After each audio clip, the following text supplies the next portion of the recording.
Hello, welcome everybody. We are live. We're really glad to have everybody here today. Thank you so much for tuning into this live broadcast. I hope that you can hear me and see me. If you can't hear me, just check that your volume is up and as far as it can go.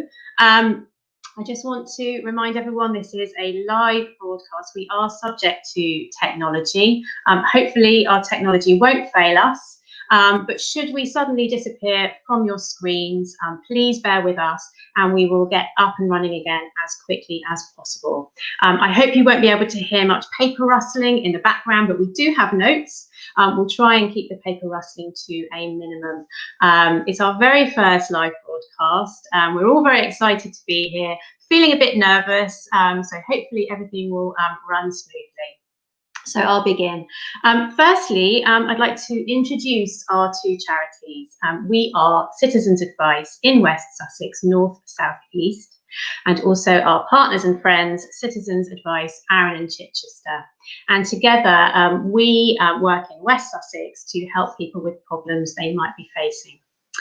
Firstly, before I go any further, I'd like to introduce you to the team we have with us today. So firstly, I would like to introduce you to Martin. Hopefully Martin will appear on the screen. Here he is.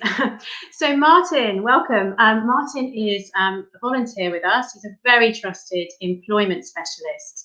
He's been working with us for many years and in that time has helped hundreds of clients to find a way forward with problems they're facing with employment. So absolutely delighted to have Martin here today. And secondly, I would like to introduce you to Patty. Hopefully we'll see Patty. Here she is. Patty is an extremely experienced advisor, many years working in advice. She has been a supervisor in our Crawley Centre for many years, and I believe other centres as well. And she is now also our client services team leader. So welcome, Patty. Thank you for joining us. And in the background today, you won't be able to see them, but we have Paul, who is managing all the technical wizardry in the background. And also we have Sandra and Charlie who are supporting on social media. And finally, just to introduce myself, I am Claire. So again, welcome. We're delighted to have you all here. So I'm just going to give you a little bit of information about what we do in West Sussex. So we are charities and we support people with issues including employment, obviously, is why we're here today, but also benefits, housing, debt, consumer issues, including scams, domestic abuse, discrimination, including hate crime, and much more. All of our advice is completely free, confidential, independent, and impartial. And that's for absolutely everybody, no matter what your circumstances are. I think at the bottom of our screen, you will see, perhaps not right now, but you will see our website, and the website for Citizens Advice, Arun and Chichester as well as our advice line phone number. At the moment, due to the pandemic, we are offering advice via email and web chat, also on the telephone advice line, and we do have some limited face-to-face appointments as well. We would advise you to check back on our websites regularly to find out what the latest information is about how you can get in touch with us. So what are we here for today? Today, during this session, we will be offering general information to help if you are facing redundancy or if you're worried that you might be at risk. So, for example, we're going to be talking about your rights as an employee, processes that your employer should follow, and support that you might be eligible for. We'll also be talking about problems which may arise from a sudden income drop. So, for example, we're going to give you a very brief introduction to benefits and what you may be eligible for and how to find out what you're eligible for as well, and basically support to help you with day-to-day life. We will also be talking about the wider effects, such as effects on your mental health and your relationships, and support that's available for both of those. I should just point out you might want to get a pen and paper to write down some of the information that we're sharing, especially when we get to the section about redundancy pay. You might want to just jot that down. We may be able to answer a couple of questions from viewers today, so please do type your question into the comments section. We won't be able to answer everything today, but please remember you can contact us directly for advice. Just to point out, we are live on the internet. Your names can be seen when you type, so please just have a quick think before you type. We strongly advise you not to share any personal or confidential information today, and also please don't mention the name of your employer. This is going out live. If you need to contact us directly for a private chat, please do so by the phone, email or web chat, and we'll be absolutely happy to talk to you. We can only give general information today. For anything that's very complex or personal, again, please do contact us directly via the details that you'll be seeing at the bottom of your screen and also in the comments. And finally, remember that the information that we're giving today is correct as of today, but guidance can change and it can go out of date. So please make sure that you visit our website or contact us directly for the most up-to-date information. So that's the introduction finished. Let's get going. We are all here to talk about redundancy today. Obviously, in recent months, it has become a growing problem, and we have certainly seen a rise in clients who are needing information and support to help them with redundancy and the wider effects of redundancy. So, for example, impacts on your finances, relationships, your home situation, and much more. So it makes sense to start at the beginning. And firstly, I'd like to welcome Martin back onto the screen. Here he is. So my first question would be, Martin, how would somebody know if their employer intends to make them redundant? Well, it's obviously it can be a very worrying time for people when they hear their colleagues talking about possible redundancies. You may even get a feel for it because the business has turned down. But normally you'll find the employer will maybe have a chat to you, or might actually, or will have to later then formally write to you saying your job is at risk. It only means it's at risk. It does not mean you're actually going to be made redundant. And after that, they should give you a period of consultation, which varies from, if it's a lot of people being made redundant, it might be 45 days consultancy. If you're the only person, it might just be 2 or 3 days. And that consultation is to give you a chance to talk to your employer about ways your job might be saved. Okay, thank you, Martin. Presumably, there are processes that employers need to follow if they intend to make people redundant. Yes, this depends on whether it's just one of you or a group of you.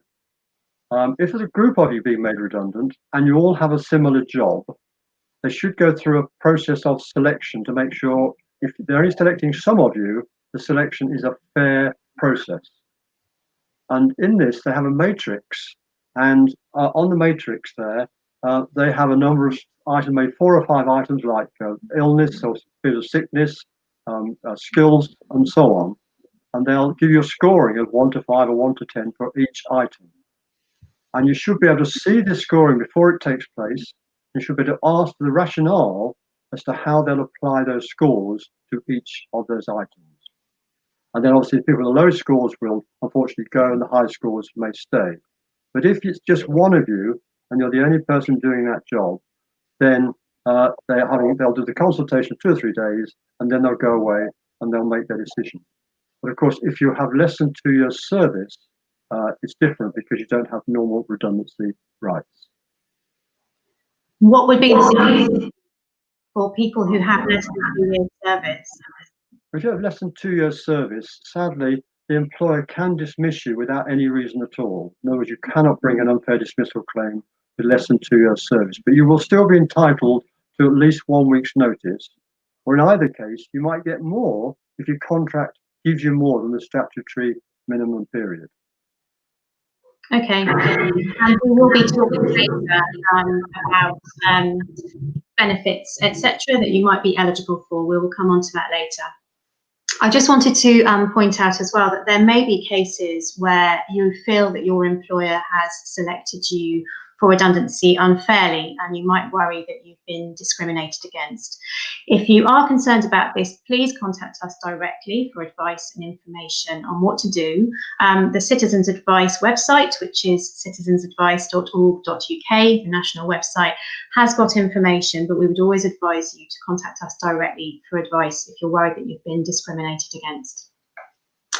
So this is where you might want to get your pen and paper, everybody, to jot some notes down. The next question I'm going to ask Martin is, how would somebody know how much redundancy pay they might receive? And also, would this be affected if somebody is currently on furlough? Well, if you want to know what redundancy pay you'll get, the employer should actually write to you and give you a calculation, but you may want to know and check for yourself anyway. You can, and obviously, as I said before, it only applies if you've had more than 2 years service. But there's a government website, and I think we can give you the link to that. Is that right, Claire? Yes. Oh, here it is. It's at the bottom of the screen at the moment. Okay. Well, anyway, don't worry. I'll tell you. Okay. So if you look up calculate your redundancy pay on the internet, and only go to the government website, that gives you where you put in your length of service, your age, and it gives you what the figure is you're entitled to as the statutory redundancy. And how it works out is that you get half a week's pay for each full year of employment if you're under 22. You get 1 week's pay for each full year of employment under 41, and 1.5 weeks' pay for each year of employment over 41. And it's capped a total of 20 years service. This is for statutory redundancy, which means you could potentially get 30 weeks redundancy after 20 years service if you're over 41 for all of those years. But again, do check your contract of employment. That might give you better rights, and therefore you'll be entitled to more than that amount of pay. Okay, so if you're worried that something isn't quite right, then please do contact us, and we can advise you on that. Thank you, Martin. Hopefully we'll be coming back to you later if we get some questions coming through. I'd now like to bring Patty onto the screen, please. Thank you. So Patty, we also wanted to talk a little bit today around the wider effects of redundancy. So many people may find themselves in a situation where their income suddenly drops, and people might be claiming benefits for the first time. This can be confusing and daunting, but how do people know what they're eligible for? Is it all about universal credit? No, so you may be entitled to a contribution-based benefit if you've been working for 2 years plus and have paid national insurance contributions. This benefit is called New Style Job Seekers Allowance. So just to clarify again what contribution-based means, it's all based on your national insurance contributions that you've made. Yes, it is. To be eligible for New Style Job Seekers Allowance, you'll need to have worked as an employee and paid Class 1 national insurance contributions, usually in the last 2 or 3 years. National insurance credits also count. The number of ways you could be eligible for these credits, there is a number of ways that you can be eligible for these credits, and more information about that is actually on the government website. Fantastic. So if you've not paid enough national insurance contributions, then you may still be entitled to income-based universal credit. Is that correct? Yes. So if you've not paid enough national insurance credits, you'll still be entitled to income-based universal credit, but that will depend on the household income. So if you have a partner who works, their income will be taken into account. Okay, so some benefits are means tested, which means they're based on what you have in the bank, such as savings, or what your partner earns. But Patty, am I right that New Style Job Seekers Allowance isn't means tested? It's only based on your national insurance contributions. So you can get that and still have a working member of the household. So that is just for you, but there is nothing else on top of that. It is just that basic rate based on your national insurances. Okay. Thank you. So it can be confusing, obviously, working out what you're eligible for. We have an online benefit calculator, and there are other online benefit calculators available too. And these can help you to work out what you might be eligible to claim. I'm hoping that we will be seeing a link to the online benefit calculator either in the ticker or in the comments. If not, we will share that later.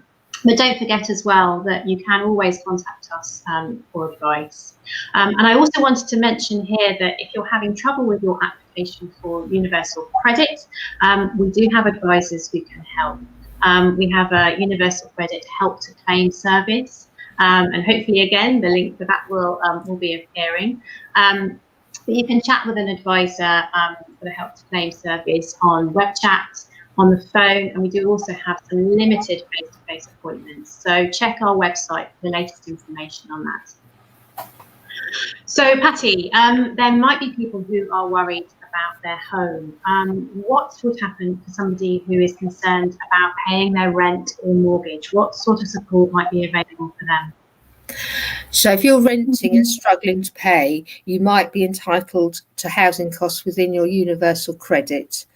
And that will be for people who are renting privately or with a housing association and have a tenancy agreement.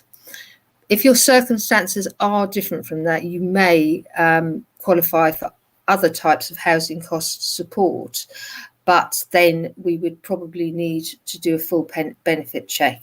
For example, if you were in temporary accommodation, you would probably qualify for housing benefit through your local authority. So again, if you want help to do a full benefit check to ensure that you're getting the right benefits, you can of course use our advice line number. And okay. Fantastic, thank you. And our advice line number, again, we are sharing in the ticker at the bottom and also within the comments. So please do give us a call. What about for people who have a mortgage for their home? So if you have a mortgage, you may be able to get help with our support with DWP's support for mortgage interest, but you will have to wait for 9 months to get this. And it will only pay your mortgage interest up to a certain amount, and it is a loan, so it will need to be repaid, and the DWP will charge you interest on this. You can also ask for your mortgage provider for a deferral of up to 3 months on your mortgage, particularly during this time. You can ask them all of them to be deferred or just some of them, and but you'll need to ask this before the 31st of March 2021. After your interest deferral, you will still have to make up those payments that you've missed, either putting it onto your mortgage plus interest added. So that means either pay more each month or else you'd have to make your payments for longer. Okay, so just to reiterate, if you do take up these support measures, remember it is a loan and you would be expected to pay these back. So if you can continue to pay your mortgage, we would really encourage you to do this. And of course, we can also support you if you're concerned about debt, if you feel that you're struggling to pay bills, you're worried about utility bills, etc. We'll come on to that again in a second. If you are worried about council tax arrears, there is council tax support, which many people don't realise that they are eligible for. If you'd like to contact us to find out whether you might be eligible for any kind of help with paying council tax, please drop us a line directly. And actually, we've received a question in advance, which is worth sharing here. Somebody has asked, what if I don't have any food or fuel while I am waiting to be paid either benefits or any outstanding wages? What help can those people have? We can also help you accessing food through sort of local organisations and food banks, and we can also we do have fuel top-up schemes within both West Sussex and Ada and Chichester, Arun and Chichester, so that we can help support people with fuel top-ups. Fantastic. And am I right in thinking as well that we can also help with mobile phone top-ups as well for people who are eligible? Yeah, that is part of what we're doing, yes. Fantastic. So my next question would be, what help could people receive if they are not UK citizens? So let's say they might be going through an immigration process, or they are EU citizens. Obviously, we're coming up to Brexit, and people who think that they're not eligible for support. We call this having recourse to public funds, but I think I'm correct in saying that there is some support available. Yes, so for people who have no recourse to public funds, you may be entitled to some financial help, but we would, strongly suggest that you did have speak to us for a full session, advice session, because it does need specialist advice, really, on this. And if you're an EU citizen, we can support people to apply for the EU settlement scheme, I believe. Yeah. So, yeah, if you're an EU citizen and you want to retain your rights after breakfast, you can apply for the EU settlement scheme, either as settled status or pre-settled status. You can do this on our government website, and we are advising people to do it before December 31st of this year. So, but again, contact us if you need help, because we can support you to do that. Fantastic, thank you. So moving on now to talk about the wider effects of redundancy. It's a hugely stressful time in somebody's life. It can have a really negative effect on mental health and also on family relationships, etc. But what support is out there for people to be able to cope better with stress and that sort of impact? So when, remember that when you start sharing with somebody, it can make you feel happier, and our advisors are well trained, and they might be able to, just by listening, help you make informed decisions. We can also signpost you to more specialist help, particularly around your mental health, such as Mind, West Sussex, and for family problems, Relate, and mediation services. That's great. I mean, we know that more than 6 in 10 of our clients tell us that advice has helped them to feel less stressed. So we can't say enough how important it is to reach out and seek that advice. More than 90% of our clients have said that advice has helped them to move forward. So we would always encourage people to seek advice, and it will hopefully make a real difference to how you're feeling and your overall well-being. So, Paul, can I just check? Have we had any questions in the comments sections? We have had a couple more questions in advance, but I want you to check whether there's anything. No, we're all good at the moment. I've been checking. We've got a lot of viewers here, so a big hello to everybody that's watching. But we haven't had any comments yet. But like as you've said, Claire, if anybody does want to, don't disclose anything here that is confidential. If you do want to discuss those things, then our team are here and you can speak to them right now online and via the phone number as well, which I'll put on the ticker right now. There we go. Thank you, Paul. Okay, well, we'll wait to see if anything comes in, but in the meantime, we have had a couple of questions that have come through in advance, and I wonder if I could invite Martin to come back on the screen, please. Thank you, Patty. Thank you. Thank you. So, Martin, we've had a question asking, my employer is insisting I take my holiday while on furlough. What can we advise that person to do? Well, in fact, the employer can ask you to take holiday while you're on furlough, but if they do so, 2 things. They must give you as much warning at the start of your holiday as is the length they're asking you to take. So if they ask you to take 1 week's holiday, they must give you 2 weeks warning of that request to start your holiday. Okay. But the other thing is, while you are on holiday, they must pay you at your full rate of pay, not your furlough rate of pay. So you can't be on holiday on furlough at the same time. So basically you're temporarily off furlough back to your normal contract while you're on holiday. Okay, that's great to know. We've had another question. Is also for Martin. My employer is asking me to sign an agreement that I can return to normal work, but on less or 0 hours. What can we do? What can we advise that person? Well, that puts you into making quite a difficult decision. You do have a choice. You don't have to accept this new contract when you finish furlough. So you can decide, I won't accept it, because you don't want to go from your fixed hours to say 0 hours. But the consequence of that is the employer might decide to make you redundant. So that's a risk you take if you refuse to accept it. But if, on the other hand, you feel, okay, I want to keep my job, even though it's not quite the one I wanted, then you might agree to accept it. Don't forget, once you've accepted it, you have changed your basic contract. So from that date on, you now work into those new conditions. So just take care. If you're worried, give us a call, and then we can give you some more advice on it. Fantastic. Thank you. Matty, I have one question which I think I'd like to direct to you. We are coming to the end of our session, but hopefully we've got time to fit this one in. So somebody has said, I'm thinking of contacting a loan shark as I'm so worried about my finances. What else can I do? Okay, so if you're struggling to pay your bills, it's better to go to the organisations that you owe money to first to ask for their help. You might be able to agree a payment plan with them, and obviously you need to work out your budget, and we do have information on our public website on how to work out your budget.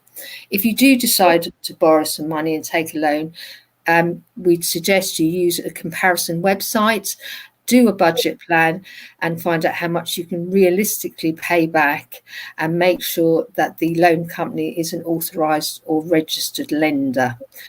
If the lender is not authorised or registered, you should borrow money. You shouldn't borrow money from them, as they're likely to be loan sharks and charge high interest rates and fees. They also might take items such as your passport for security. Loan sharks should be reported on the Stop Loan Shark website, because it's illegal what they are doing. Okay, so please don't approach a loan shark. Report the loan shark on Stop Loan Shark's website. And I think there is some extra information on the National Citizens Advice website. If you go to the Citizens Advice website, which is citizensadvice.org.uk, and search for, if you're thinking about borrowing money to pay your bills, you should get some really useful information coming up. And you can also find information there. If a lender isn't authorised or registered, you can find information on the national site about that too. We're coming to our wrap-up time now. I can see the ticker in the corner of the screen. I don't know if we've got any quick questions that have come through or comments that we can quickly have a look at. If not, we will start to wrap up. No, we're all good here. We're all good here. I think you guys have covered pretty much quite a lot of things there. So, like as you said, everything will be on the website. They can get more information there. But yeah, so thank you to everybody that's watching. But no comments so far, Claire. Okay, thank you. That's brilliant. Thanks, Paul. So yeah, we need to wrap up now. This has been a really whistle-stop tour. And like I said, and we've all said throughout the session, please contact us if you need help. Our contact details are available at the bottom of the screen, and also will be shared in the comment sections. Thank you so much to Martin and Patty, and also to our support teams, but mostly thank you all for joining us today. Please share our contact details, let your family and friends know that they can contact us for support.